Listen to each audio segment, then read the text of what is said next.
All right, so this is probably going to be one of my quickest videos of all time. What I want to do is just sort of distinguish what it is we mean when we talk about Star Wars Adventures, because there's a number of different EU Legends products with some variation of that title or banner.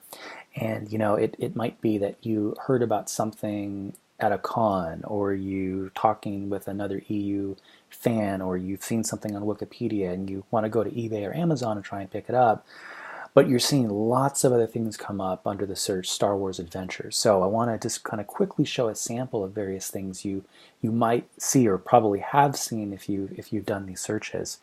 And if I've got just a few seconds left, I might want to talk just a little bit about one of my favorites. So the first thing that's probably going to come up when you type in Star Wars Adventures are going to be some of the old West End game adventure journals. If you don't know about these are fantastic.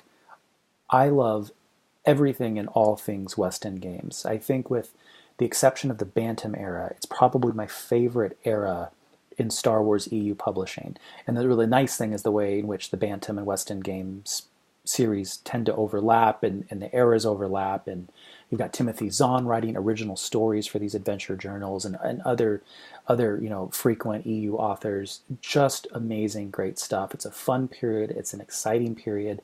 The West End game role-playing games were one of the few things that helped keep Star Wars alive during this time. These journals, pretty hard to find in complete sets in great condition. It's going to cost you a pretty penny. Someday I'll do a video about the whole collection. Here's the really good news. They're all available digitally at starwarstimeline.net. So don't forget that. Not to mention, although a lot of this stuff is just about supplemental background to some of the Western games, RPGs, to the extent that there are some original stories, a number of those end up in the late 90s Bantam Tales of books. So multiple ways of getting your hands on some of the content here. Okay, here's another thing you're probably going to see. Probably one of the, although they're not always available, one of the things most likely to come up if you just flat out typed in Star Wars Adventures under, say, the category of books in eBay or what have you. It's these old Episode 1 and Episode 2 Adventures books, published by Scholastic. Lots of fun. There were short books with some brief stories, and then there were corresponding game books. This just happens to be an example of one of the game books that corresponded with the story of the warlords of Balmara. And here's Count Dooku. Really interesting thing about these, by the way, and again, I'll do a video all on these someday, both the Episode 1 and Episode 2 adventures. Unfortunately, there was no Episode 3. And unfortunately, and here's the funny thing about them, I forget the exact number, but the last handful of volumes in the Episode 2 series are just reprints of Episode 1. So that's the reason why, for instance, you'll find like Sebulba on the cover of Episode 2 Adventures, right? Go figure.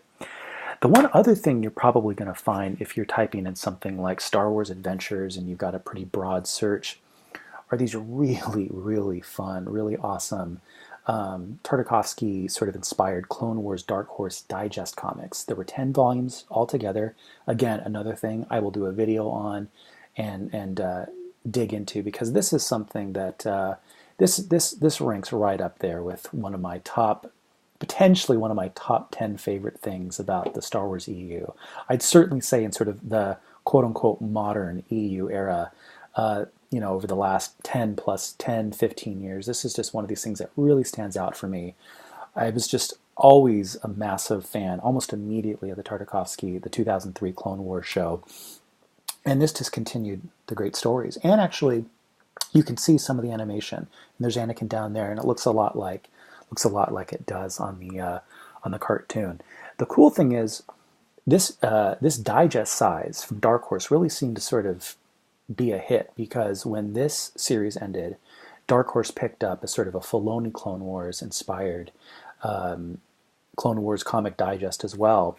But the final Star Wars Adventures I want to talk about is another Dark Horse digest size comic that's not Clone Wars inspired. It's actually, a lot of it takes place just in the original trilogy, and it's one of the reasons why I love it, because although a lot of people make fun of Star Wars for having so much content in the in the rebellion period, all the, closing in all the gaps between the movies and stuff. I mean, we pretty much know in many cases, in certain years, like, what Luke was doing every minute, of every day.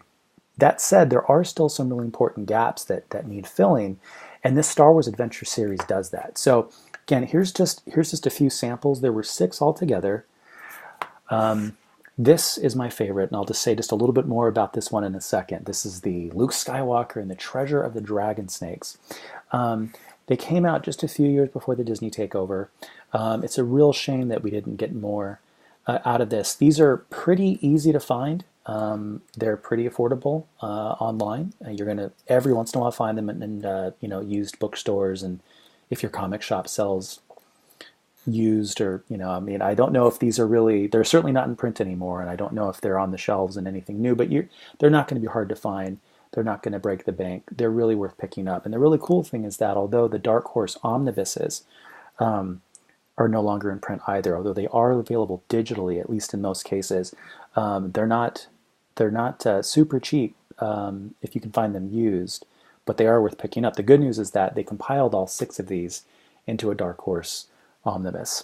I think it's just called Adventures, so highly recommend it. Now, like I said, I wanted to say just a little bit about my favorite. What's neat about this is that, I mean, it sounds corny at first, right? The Treasure of the Dragon Snakes. It takes place during Luke's training on Dagobah in Empire Strikes Back. That's something that I think we've all wanted to know more about. If you just took the cinematic view, all you would really know is that Luke went to this swampy planet, and again, cinematically only spent a few minutes learning from Yoda how to move rocks, and how to go into caves and chop the head off of imaginary Darth Vaders. Now, those are really important scenes and really pivotal and formative. But what's really neat is that this book gives us another formative allegory for Luke to experience. I won't give everything away. There's sort of a funny punchline at the end. Ultimately, Yoda is out to send Luke to get an egg from underneath the dragon snake, and you find out at the end mostly because, well, he just finds the eggs really tasty and he wants some more food. But what's really neat is, and again, without giving anything away, there's just sort of a sweet kind of lesson that Luke learns that the dragon snake, not unlike the Emperor, is a bit of a bully, and if only all the other creatures on Dagobah would stand up to him, Dagobah might be a better place. If only, in other words, the galaxy stood up for itself and recognized the power it has, and if maybe Luke recognizes the power he has as well, the big bully, Palpatine, right, might finally be able to sort of meet his match. So that's a really quick, broad take on different things known as Star Wars Adventures. I'll do videos on all these things eventually, break them down, but in the meantime, just wanted to sort of clear up any confusion you guys ever might have about what it is we mean when we say Star Wars Adventures. All right, that's it for tonight. Talk to you later.